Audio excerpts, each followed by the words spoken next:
하나님께 영광의 말씀을 드리겠습니다.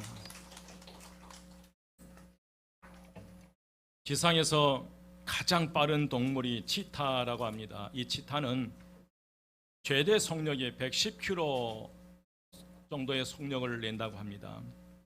이렇게 빠른 속도로 뛰면서도 먹잇감을 찾는 능력도 아주 탁월하다고 합니다. 그 이유가 있습니다. 뛰는 치타를 유심히 살펴보면 그 특징을 발견할 수 있는데, 몸의 모든 부분을 격렬하게 움직이면서도 전혀 움직이지 않고 고정된 듯이 보이는 부분이 있는데 바로 머리입니다. 모든 몸을 격렬하게 달리면서도 거의 머리 부분이 움직이지 않는 것처럼 고정돼서 있는 것을 볼 수 있습니다. 이게 가능한 것은 치타의 목뼈가 탁월하게 유연하기 때문에 그렇습니다. 이 치타의 목뼈는 아무리 심하게 뛰어도 머리를 마치 허공에 띄운 것처럼 상하 움직임이 없이 고정할 수 있는 유연성을 가지고 있습니다. 그 덕에 이 치타는 먹잇감을 놓치지 않는 탁월한 사냥 능력을 갖추기도 합니다. 사랑하는 여러분, 오순절 성령 강림은 교회를 출발하게 하는 그런 사건입니다. 교회가 교회됨은 인간이 가진 수단이나 능력에 의해서가 아니라 교회가 교회로서의 사명을 감당하기 위해서 가장 큰 힘은 오직 성령에 의해서 가능하다는 사실입니다. 우리 교회가 이 치타, 달리는 치타가 시선을 고정하고 자신의 목적을 이루어 가듯이 우리는 성령님께 시선을 고정하고 우리는 앞을 향해서 나가야 될 줄 믿습니다. 우리 모두가 오직 성령님께 우리 시선을 고정하고 나아갈 때 이 교회의 본질적인 사명을 잘 감당하면서 우리의 주신 사명을 잘 이겨낼 수 있으리라 믿습니다. 오늘 본문 말씀에 보면 예수님께서 부활하셔서 40일 동안 이 땅에 계시면서 제자들을 격려하고 위로하고 그러면서 동시에 하나님 나라에 대한 예를 말씀해 주셨어요. 제자들이 모두 지켜보는 그런 가운데 이제 예수님께서 그 모든 말씀을 마치시고 그 제자들이 보는 앞에서 이제 하나님의 우편 자리로 다시 복귀하게 됩니다. 예수님의 승천은 한마디로 원래 자리로 되돌아가신 거예요. 그런데 여기서 한 가지 특이한 점이 있습니다. 그건 뭐냐면 승천하시면서 예수님은 제자들에게 아주 중요한 메시지를 남긴 것이 그게 마지막 유언이었습니다. 지난주에도 말씀드렸듯이 4절 5절 다시 말씀을 보면 사도와 함께 모이사 그들에게 분부하여 이르시되 예루살렘을 떠나지 말고 내게서 들은 바 아버지께서 약속하신 것을 기다리라. 요한은 물로 세례를 베풀었으나 너희는 몇 날이 못되어 성령으로 뭘 받으리라? 세례를 받으리라. 예루살렘을 떠나지 말라. 아버지께서 약속하신 것을 기다리라. 너희는 몇 날이 못되어 성령으로 세례를 받을 것을 약속하셨어요. 그런데 제자들은 이 중요한 자리, 승천하시기 전에 마지막 유언을 남기는 그 자리에서 엉뚱한 질문을 하게 돼요. 그게 6절입니다. 그들이 모였을 때 예수께 여쭈어 이르되 주께서 이스라엘을 회복하심이 이때니까.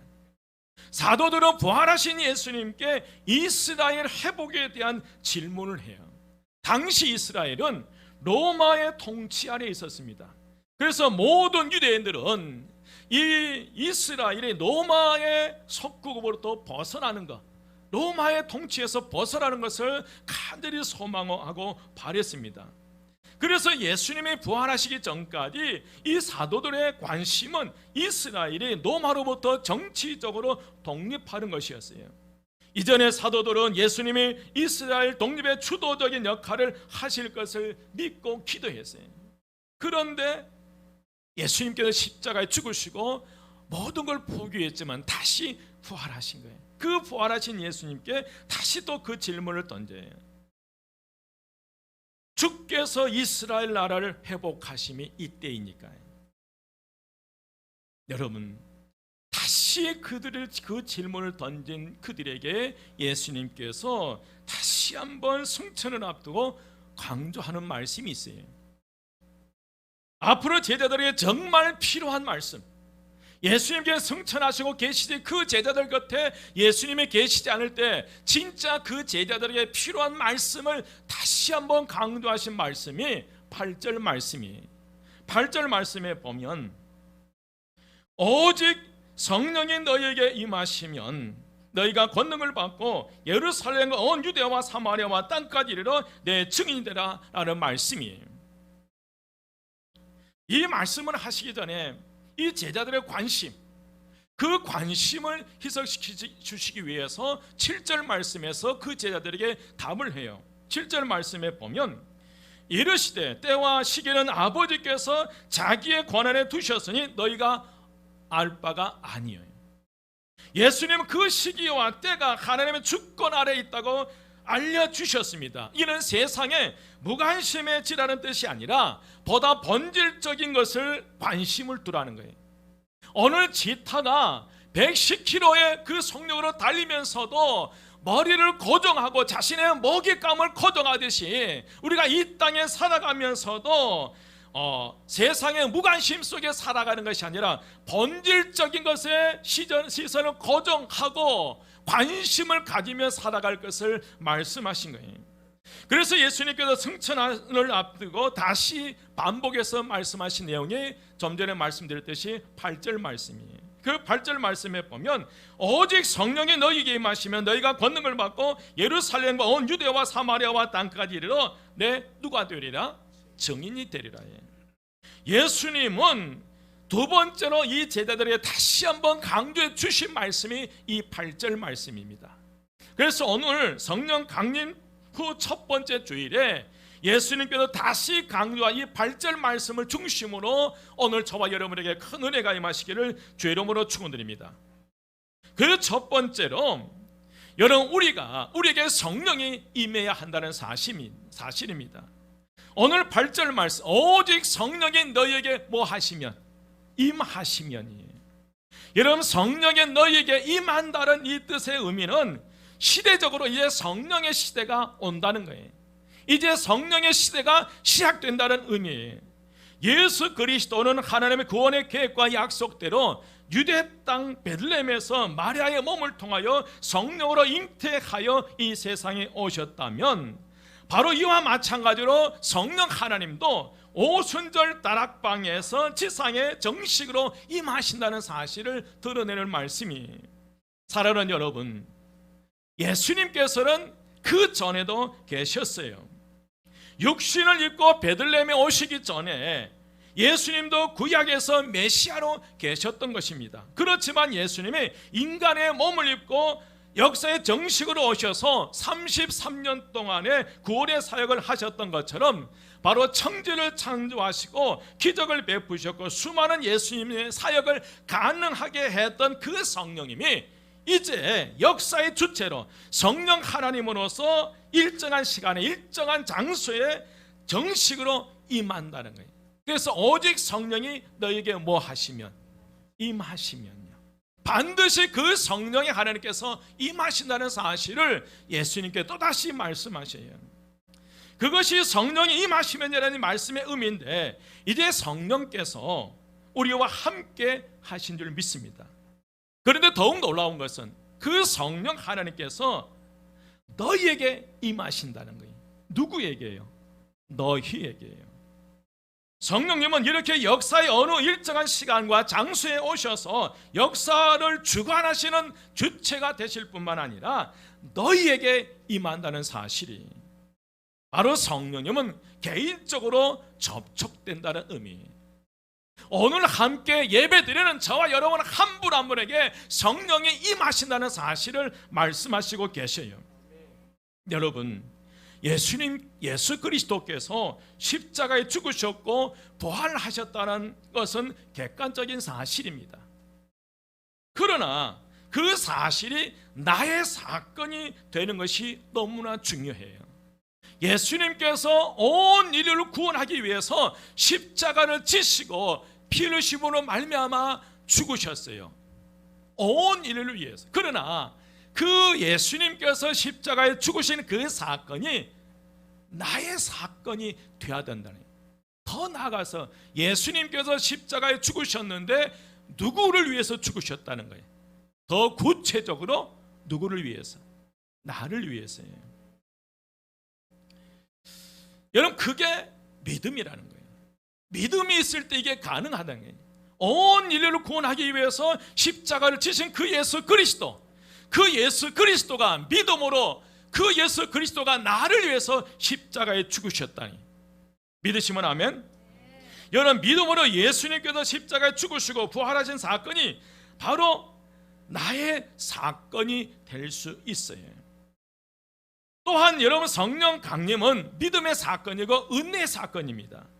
그래서 120명의 제자들은 주님의 명령에 따라서 예수님께서 승천하신 감람원이라는 산에서 예루살렘으로 돌아오게 됩니다. 그리고 저들이 기도하는 다락에 올라가서 10일 동안 마음을 같이하여 뭐 하기 시작합니까? 기도하기 시작해요. 여러분, 12절 말씀 보시겠습니다. 오늘 1장 12절 말씀요. 제자들이 감람원이라 하는 산으로부터 예루살렘에 돌아오니 이 산은 예루살렘에서 가까워 안식일에 가기 알맞은 길이라. 여러분, 13절 상반절입니다. 들어가 그들이 유하는 어디에 올라가니? 다락방에 올라가니. 여러분, 14절 말씀이 하반절에 보면 더불어 마음을 같이하여 오로지 무엇에 힘쓰더라? 기도에 힘쓰더라. 15절 모인 무리의 수가 몇 명이더라? 약 120명이. 120명의 성도들이 주님의 명령에 따라서 한 다락방에 올라가서 기도하기 시작하자 성령께서 급하고 강한 바람 같은 소리가 온 집에 가득하고 불의 혀처럼 갈라지는 것이 각 사람 위에 임하여 있더니 저희가 다 성령 충만을 받고 성령이 말하게 하심을 따라 말하기 시작했다. 이게 오순절 성령 강림 사건이에요. 여러분, 바로 예수님께서 약속하신 보혜사 성령님이 그 다락방에 120명의 임하게 실상으로 임하시는 거예요.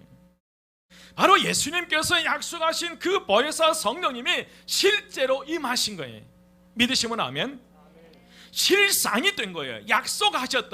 약속만 하셨는데 그 약속의 말씀이 10일 뒤에 정확하게 오순절날 강력한 성령의 바람과 불처럼 그 120명의 성도들에게 임하는 역사가 일어났어요.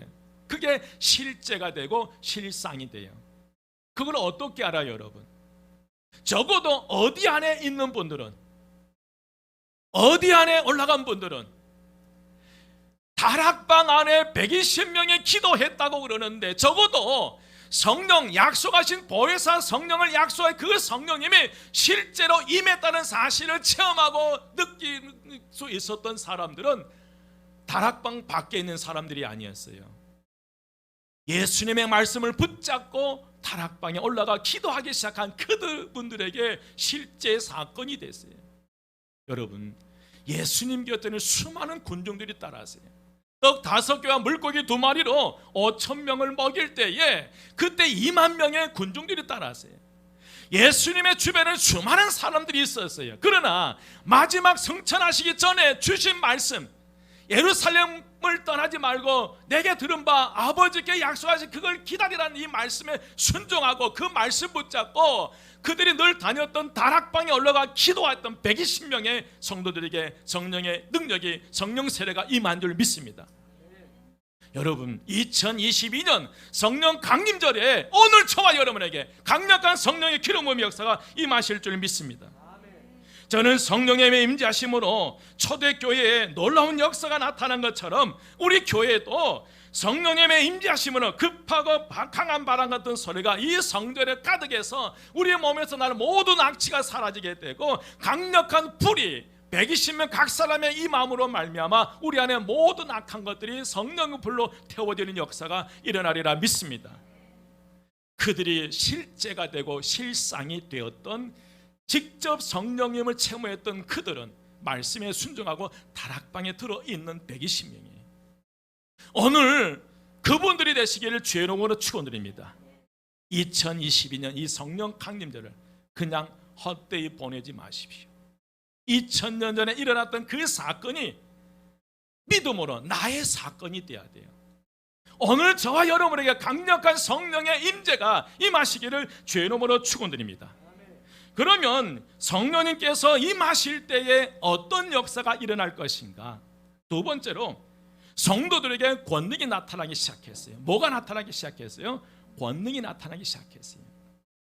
여러분, 성령님께서 임하시는 것과 성령의 권능, 성령의 능력으로 사는 것은 달라요. 운전 면허증이 있는 것과 운전을 하는 것은 같습니까? 다릅니까? 여러분, 달라요. 여러분, 장롱 면허라는 그 면허가 있잖아요. 운전 면허증은 있는데 뭐 하지를 못해서 운전을 하지 못한 사람들이 가지고 있는 면허증을 어떤 면허증이라고 그래요? 장롱. 아마 여러분 가운데도 장롱 면허증을 가지고 계신 분들 계실 거예요. 여러분, 우리는 이 시대에 무늬만 그리스도인으로서 아무 힘없이 시험에 넘어지는 성도가 되어서는 안 된다는 거예요. 장롱 면허증만 가지고 살아가는 것이 아니라 실제로 운전함으로 나가듯이 우리의 삶 속에 강력한 성령의 임재 가운데 능력 있는 그리스도인으로서의 삶을 살아가야 된다는 거예요. 능력 있는 그리스도인이 되어야 될 줄 믿습니다. 그런데 여러분, 능력 있는 그리스도의 삶은 우리 스스로 자가 발전이 되지 않는다는 거예요. 능력 있는 삶은 내 스스로 이룰 수 없다는 거예요.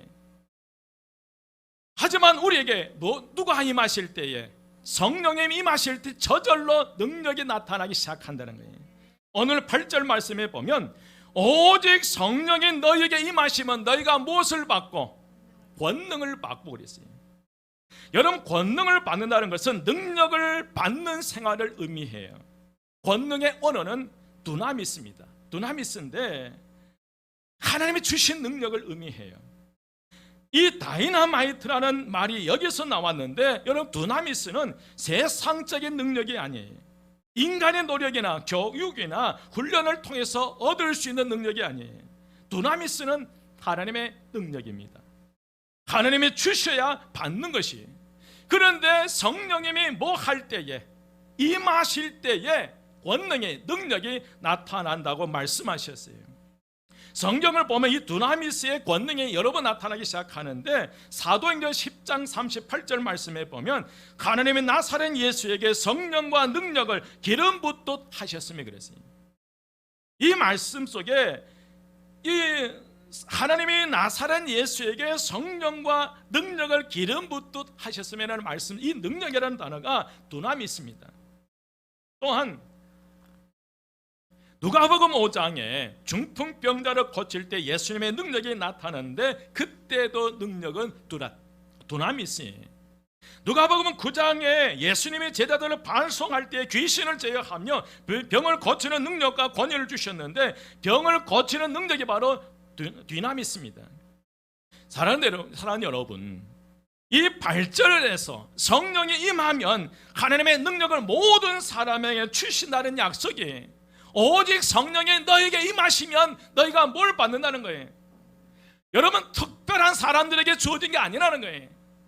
성령이 임하는 사람들, 성령이 임하는 그들의 모든 사람들에게 능력이 나타나기 시작한 줄 믿습니다. 얼마나 좋은 일입니까, 여러분? 사도들이 이 능력을 받아서 담대하게 복음을 전했던 것이고, 이 능력을 받아서 병을 고치기 시작했고, 이 능력을 받아서 귀신을 쫓아내는 역사가 일어나기도 해요. 여러분, 성령님이 임하면 권능이 임합니다. 아멘. 그래서 제자들처럼 병을 고치고 귀신을 쫓아내고 말씀을 증거하고 사랑하고 고난을 이기고 환경을 극복하고 넘어졌던 사람이 성령의 권능 받아서 일어나면 얼마나 좋을까요? 약간의 시험만 와도, 어려움이 와도 그냥 주저앉아버리는 신앙이 아니라, 무늬만 그리스도인이 아니라 어떤 시험, 어떤 환난, 어떤 환경 속에서도 이 성령의 능력에 다시 일어서는 저와 여러분 되시기를 주의 이름으로 축원드립니다. 앞으로 어떤 어려움들이 있을지 모르지만은, 그러나 그 어려움 앞에서 강력한 성령의 기름 부으심을 통해서 이겨나가는, 홍해 바다를 건너가고 여리고성을 지나가는 우리 한마음교회 모든 성도가 되시기를 주의 이름으로 축원드립니다. 여러분, 주님께서 분명히 말씀하셨어요. 너희가 권능을 받고, 이 받다는 단어는 람바노입니다. 헬라어로 람바노, 취하다, 강력하게 취하는. 오늘 우리에게 필요한 것은 성령의 능력인 줄 믿습니다. 성령님이 임하면 가장 먼저 나타나는 것이 우리에게 권능이 나타나요. 알다시피 여러분, 제자들은 얼마나 겁쟁이였습니까? 주님이 고난을 당하실 때 그들은 다 도망갔어요. 얼마나 연약한 존재들이 여러분 제자들이었는가요? 베드로는 닭이 예수를 3번 부인해버렸고요. 가룟 유다는 예수를 팔아넘겼고요. 그런 연약하고 비겁한 그들이었지만, 그러나 사도행전 2장 1절에 4절에 나오는 말씀처럼 오순절날 성령이 임하고 권능이 임하자 죽기를 무릅쓰고 복음을 전하는 전도자로 변화되는 역사가 일어나요. 그래서 이 사도들의 대부분이 순교를 당하게 됩니다. 비록 유창한 언어가 아니고 미사어구를 표현하지 못한다 해도 성령이 임하게 되자 많은 영혼에게 감동을 주어 예수를 믿게 했어요. 그게 바로 사도행전 2장 41절입니다. 여러분, 사도행전 2장 41절 말씀 보시겠습니다. 베드로가 한 번 설교할 3,000명이 회개하는 역사가 나타나는데, 사도행전 2장 41절 말씀이 보면, 그 말을 받은 사람은 뭘 받으며? 세례를 받으며 이날에 신도의 수가 몇 천이나 더 하더라? 3천이나 더 하더라. 여러분, 2장 46절에서 47절 말씀이, 46절에 보면 날마다 뭘 같이 하기 시작했어요? 여러분, 성령이 임하게 되고 권능을 받기 시작하니까 날마다 마음을 같이하여 어디에 모이게 힘쓰는 거예요? 성전에 모이기를 힘쓰신 거예요. 아멘. 진짜 성령 받으면 여러분 성전에 모이기를 힘쓰는 거예요. 마음을 같이. 또한 3장 1절에 보면 이 성령 받은 이 사도들이 성전에 올라가서 기도하기 시작한 거예요. 뭐가 살아나기 시작한 거예요? 기도예요. 그런데 여러분, 더 감사한 것은 37절 말씀이에요. 이들에게, 이 제자들에게 강력한 성령의 세력의 성령의 기름 부음이 임하게 될 때 어떻게 변화됐냐면 47절 말씀 보면 하나님을 뭐하며? 찬미하며 그랬어요. 늘 모함하고 비방하고 비난했던 그들의 입술에서 나오는 언어가 달라지기 시작했어요. 성령이 임하게 되고 성령의 능력을 받기 시작하니까 이제 그들의 입술을 통해서 하나님을 찬양하기 시작한 거예요. 여러분, 성령의 능력, 성령의 권능을 받는 이들이 기도가 살아나게 되고 예배가 살아나게 되고 입술에서 찬양이 살아나는 역사가 일어날 줄 믿습니다. 기도가 살고 예배가 살고 마음이 사니까 어떤 역사가 일어나게 되냐면 47절이에요. 47절, 온 백성에게 뭘 듣기 시작했어요? 칭송, 칭찬받기 시작했어요.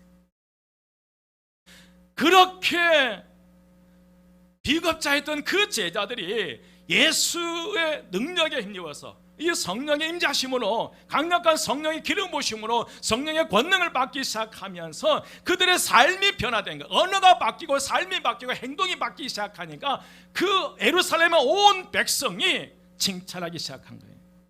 오늘 2022년 이 성령 강림절에 오늘 저와 여러분에게 이 성령의 기름 부으심을 통해서 저와 여러분의 삶이 변화되는 역사가 일어나시기를 주의 이름으로 축원드립니다.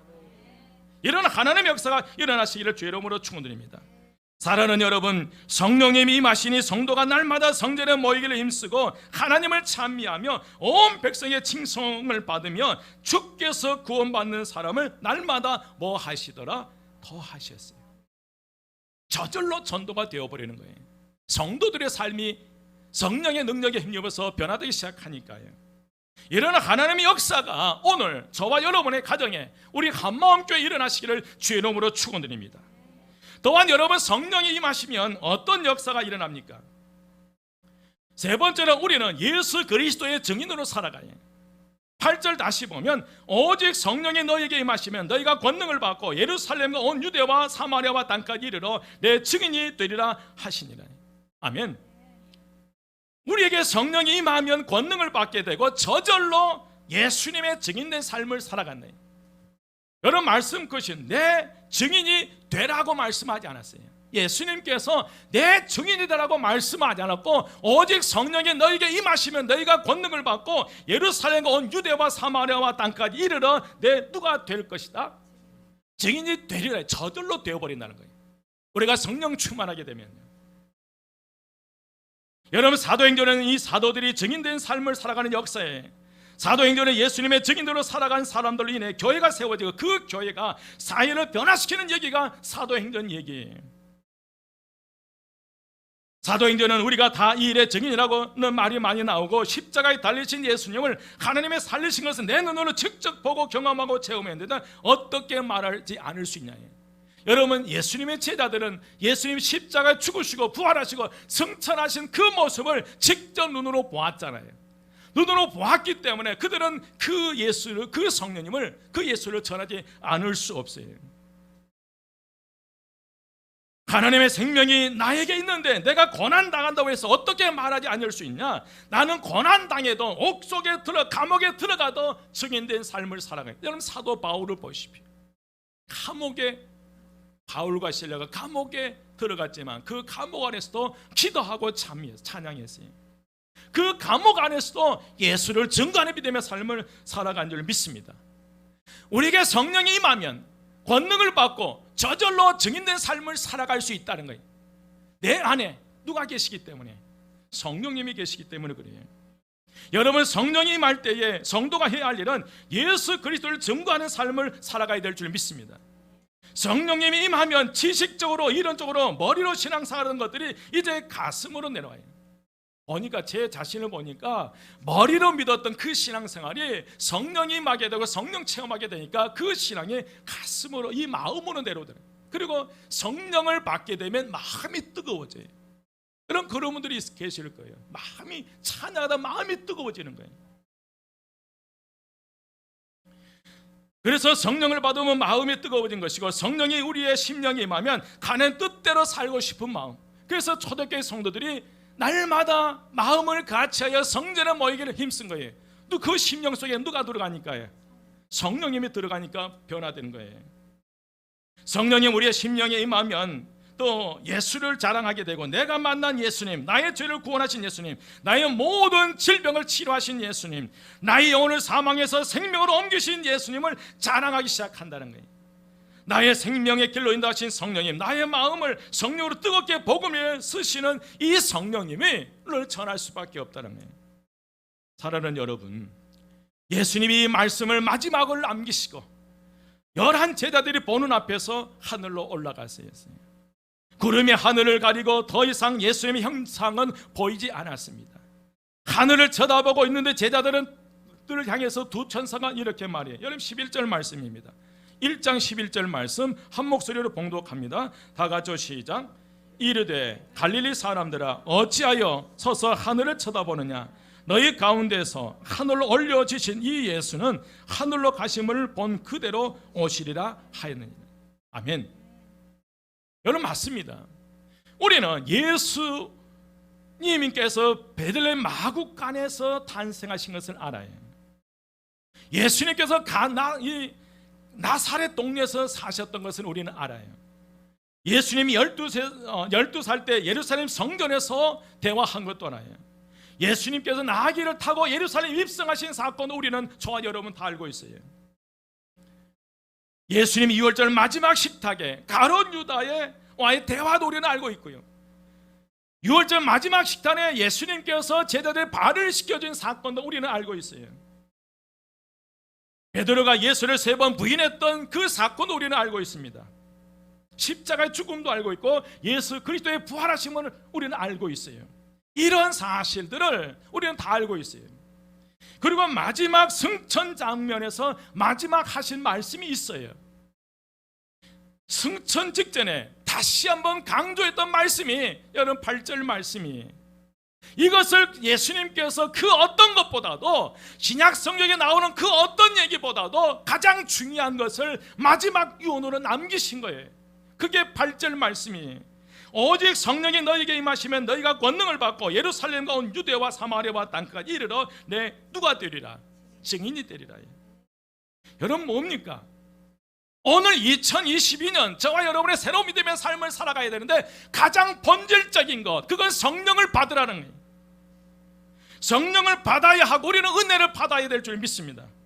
우리는 성령의 불을 체험해야 돼요. 그래야 변화되고, 그래야 달라지고, 그래야 내 개인도 부부도 가정도 나의 범사, 나의 신앙생활, 내 교회생활, 일상이 달라지고 변화된다는 거예요. 그 전에는 전혀 우리가 변화될 수 없다는 거예요. 여러분 제자들을 보십시오.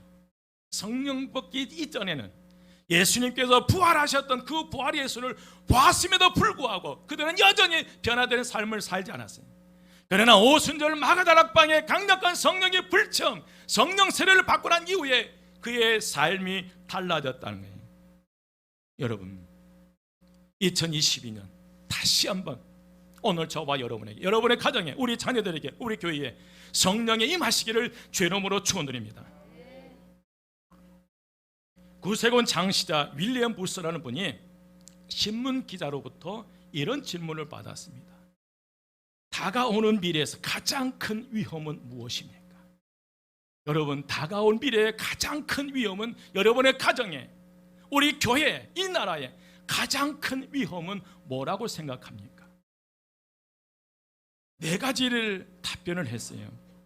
그 첫 번째, 기독교가, 회개를 외치지 않는 기독교가 되는 것입니다. 두 번째로 예수님이 없는 기독교를 소개하는 것이고, 그리고 세 번째, 지옥이 없는 천국을 소개하는 거예요. 뭐가 없는? 지옥이 없는 천국만을 소개하는 거예요. 마지막 네 번째요, 성령님이 없는 교회입니다. 여러분, 다가올 미래에 가장 큰 위험은 성령 없는 성도, 성도 없는 자녀, 성령 없는 가정, 성령 없는 교회가 가장 위험한 교회가 된다는 사실을 말씀하고 있어요. 초대교회는 예수 성령님의 인도와 다스림 가운데 존재했어요. 성령 충만함으로 그들은 예배를 드렸고, 성령 충만함으로 목숨을 걸고 예수 그리스도의 복음을 전했고요. 모든 사역을 성령님과 함께 진행했고, 한마디로 성령의 이끄시는 교회, 성령님의 인도하심을 받는 교회가 초대교회였어요. 그런데 오늘의 교회는 어떠합니까? 성령님이 몸을 빼셔도 아무런 문제가 없이 저절로 돌아가는 거예요. 조직을 통해서요, 돈을 통해서, 권력을 통해서 교회가 성령님이 계시지 않아도 잘 돌아간다는, 이게 더 큰 문제라는 거예요. 성령님이 그 교회를 떠나셨다는 사실조차 눈치채지 못한 채 신앙생활하는 경우가 있다는 거예요. 내 인생에, 내 삶에 성령님이 빠져나가 계시지 않음에도 불구하고 그것을 모른 채 그냥 형식적인 신앙생활을 하고 있는 우리 자신이 아닌지, 우리 자신을 돌아보는 그런 귀한 시간 되시기를 주의 이름으로 축원드립니다. 여러분, 우리가 한마음 교회를 성령님께서 이끄시는 교회로 다시 세워 가십시다. 저는 여러분과 함께 사람이 아닌, 인간이 아닌 성령님이 이끄시는 교회로 다시 세워 가시기를 간절히 기도하고 여러분과 함께 그런 교회를 세워 가시기를 부탁드립니다. 2022년 성령 강진절에 다시 한번 성령 충만함을 받으시고요, 여러분을 통해서 여러분의 가정에 성령의 새 바람이, 우리 한마음께 성령의 새 바람이 불어 일어나시기를 주의 이름으로 축원드립니다. 기도드리겠습니다. 이제는 우리 주 예수 그리스도의 은혜와 하나님의 크신 사랑하심과 성령님의 감화 감동 충만 역사하심이 다시 성령 충만한 가운데 세상 속에서 새로운 믿음의 역사에서 내려가기 원하는 저희 모든 성도들 머리 위에와 그의 가정과 그에 속한 모든 것 위에, 우리 교회와 이 나라와 이 민족의 이 지역사회에 지금부터 영원까지 함께 하시기를 간절히 축원드리옵나이다. 아멘.